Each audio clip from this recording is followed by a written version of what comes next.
Patrick Woolley said, Unc Ocho, Merry Christmas, a day one. Thank you, Patrick. Niners are 1-3 against the AFC North this year.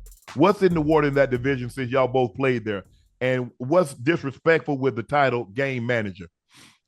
Because people, let me take the first question. Let me take that last part first. Mm-hmm. Because when people say game manager, it's almost like they're saying they're winning in spite of you. That you're not asked to do anything. You not do much. Right.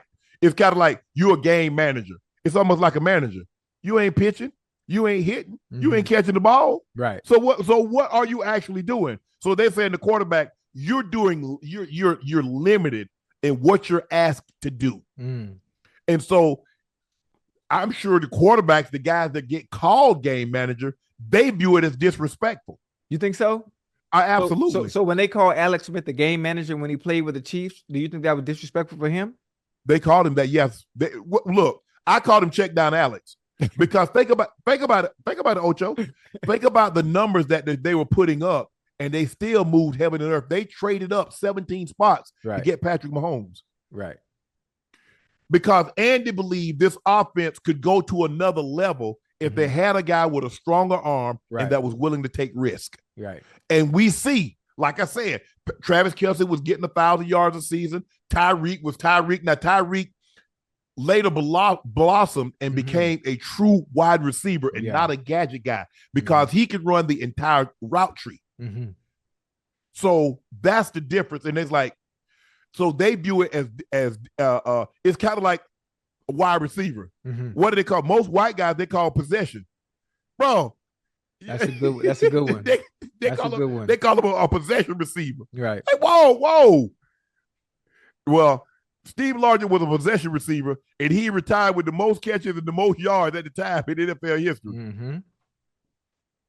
So, but you said it's nothing in the water. It's nothing in the water. The AFC North is a physical team. Very. You look at the turnovers.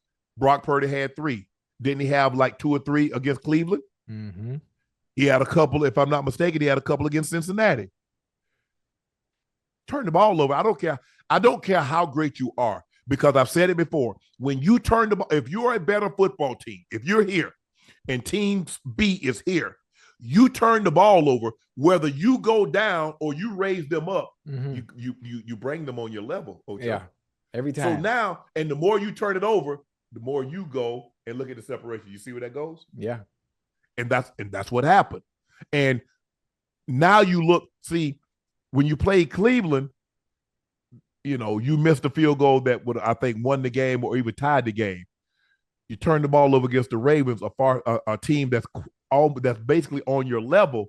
You look like you look tonight. They run away with the game. Yeah.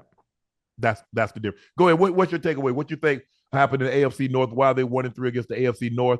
And why do quarterbacks view game manager as disrespectful? Well, I think just like you said, when you are a game management at the quarterback position, I heard Cam actually say that too.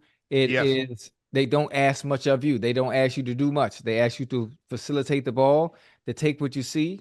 They ask you not to take the chances that most would take, where they allow you, depending on your skill set and your talent level and your arm talent. Then those are players that they ask to take those chances. I think those that are game managers are not minimized, but their skill set is not up to par, as opposed to those who have the arm talent to do more offensively.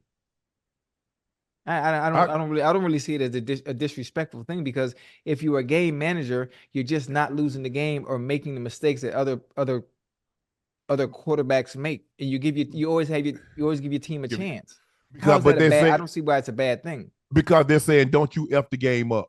Because we're not going to put you in a situation where we allow you to take risk. Right. So don't you take risk on your own. We're going to run the football. We're going to make it real easy for you. Okay. We're going to call this coverage. We're going to call this play. We think it's going to be this coverage. You go there with the football.